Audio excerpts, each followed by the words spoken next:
Everyone, and welcome to our first podcast of the personality unit.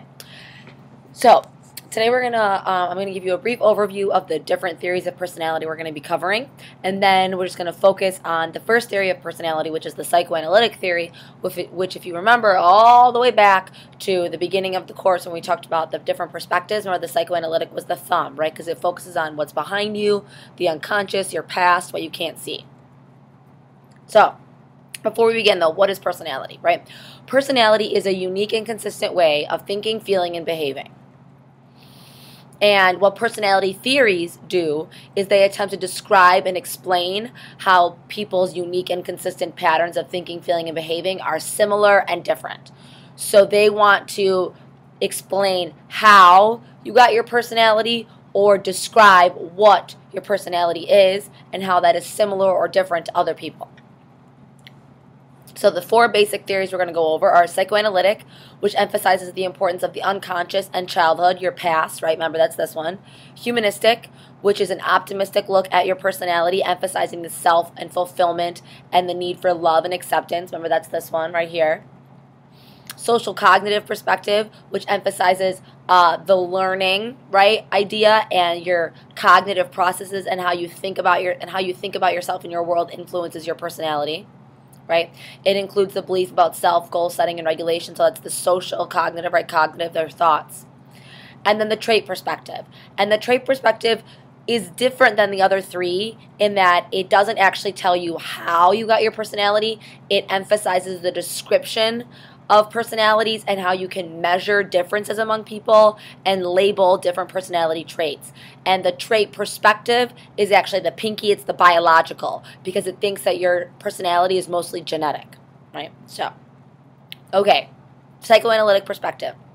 You've already heard a little bit about this when we talked about this way back in the beginning of the term, just the psychoanalytic perspective in general, right? So this is specifically how psychoanalysis views personality development, okay? Sigmund Freud, founder of psychoanalysis, very influential in psychology. He originally was a doctor, actually, not a psychologist, but then he started studying psychosis and what he called hysteria in women and developed a theory about personality, okay? He emphasizes the unconscious mind. So that is the part of your mind that you are not consciously aware of but still impacts you.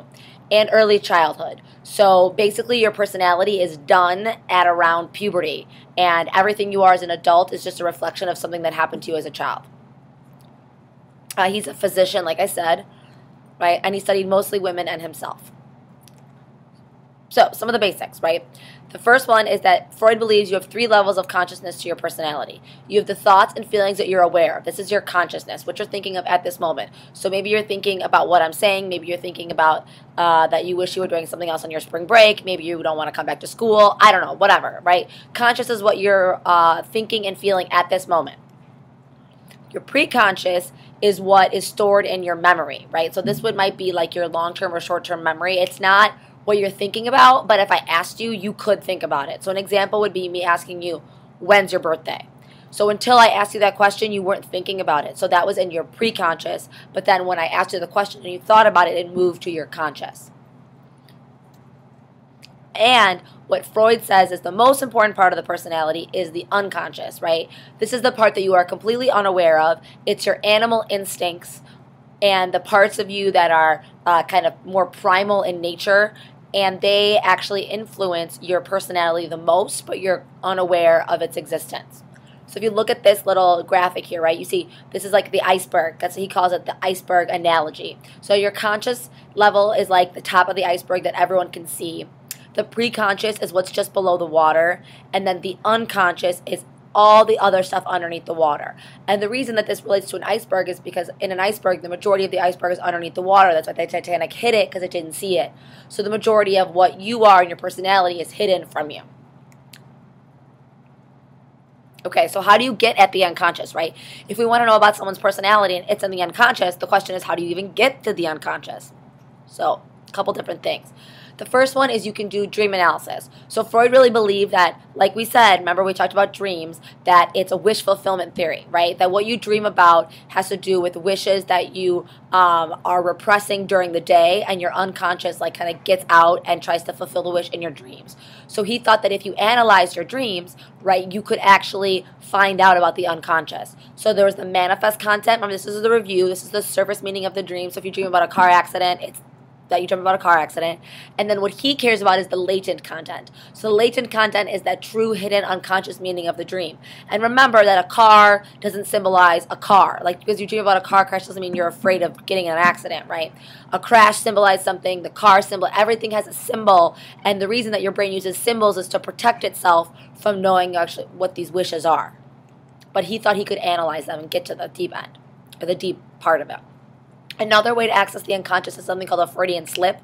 A Freudian slip is the experience when you meant to say one thing, but you actually say something else, and usually it's kind of something embarrassing, okay? So the idea here is that what happens is your unconscious is always influencing you, and the majority of the time your conscious is controlling you, but every once in a while the unconscious slips out when you're not paying attention and you say something that you don't mean to say.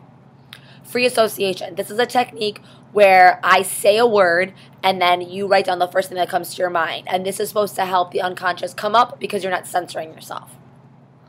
And lastly is projective tests. Projective tests are a category of tests that are not very scientific, okay? They're not objective, they're projective. And the reason they're projective is because people are projecting, right, like a projector. They're showing their personality through this test. Examples of it are an ink blot test, a thematic apperception test, the TAT, and the treehouse person. And we'll try these in class so you'll understand it a little bit better. Okay, so an example of a Freudian slip is this is a cartoon here, right? Biggest Beautiful Conference. And he goes, wow, heavy turnout, right? So the idea is that he meant to say like big turnout, but he said heavy because, you know, it's a conference for people who are heavier, right? Okay, so that's a Freudian slip. Okay, so your personality, right? You have your unconscious, your conscious, your preconscious, right? So he also believes that within these things, there's a couple of structures that are very important. To him, the most important structure is the id. It's present from when you're born. It has no values, morality, or logic. And it has two conflicting drives that fuel it.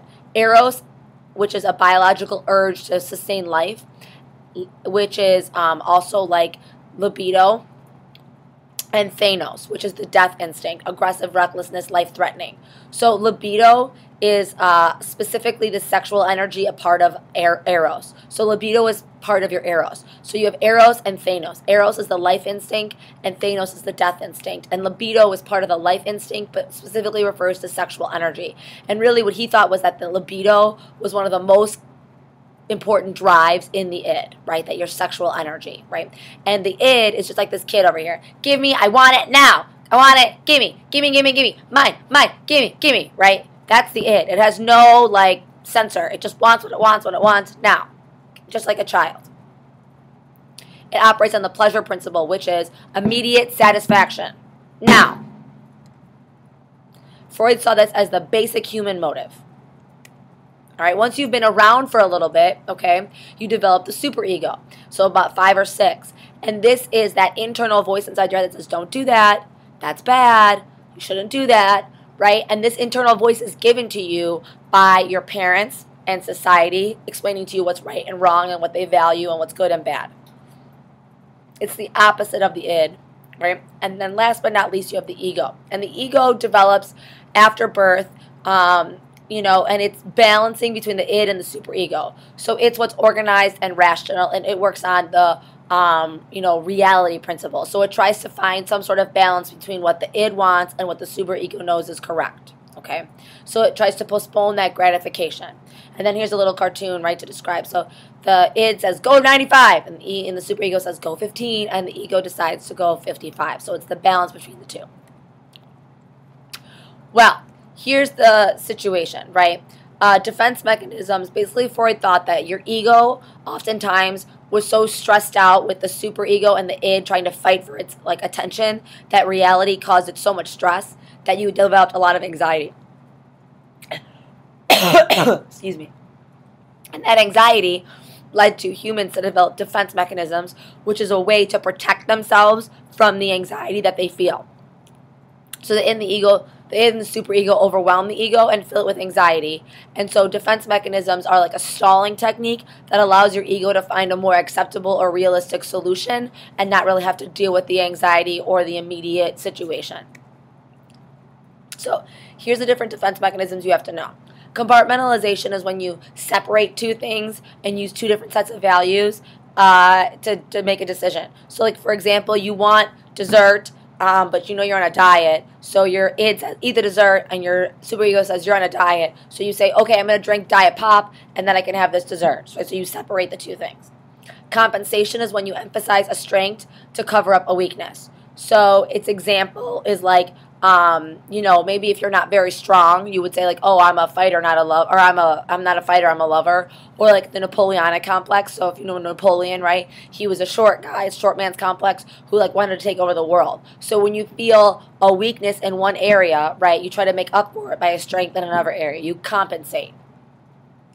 Denial is one of the most basic things Freud thought humans used, and it's the refusal to accept reality, right? So it's like failing a class and not studying for finals because I'll pass. It's like you're not really accepting the reality of what's going around in your life.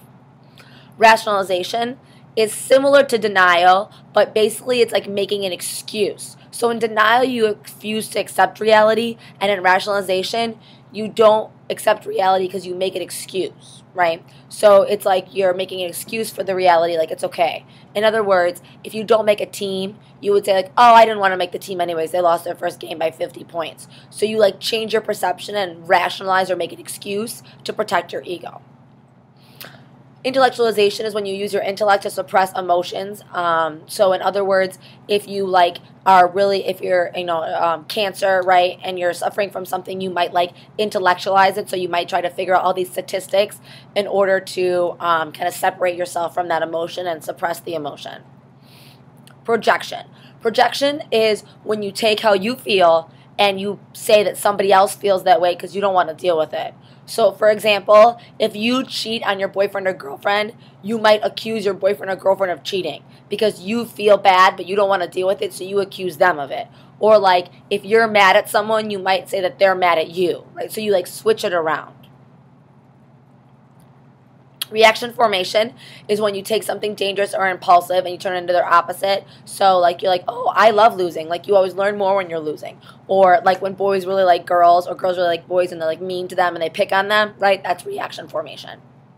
Regression is when you act like a kid. So, instead of dealing with the problem, you begin acting like a child. So, it's like when adolescents are like, I hate you! Ah! Right? They go, bam, bam, bam, slam the door, right? That's regression, okay? You know, you don't act like a child. Repression is when something very, very traumatic happens and you actually block it completely from your consciousness so that you can't remember it. It's usually has to do with some sort of trauma, so like rape, war, murder, those kinds of things. Displacement, you guys probably do this a lot with your boyfriend, girlfriend, friends, or parents.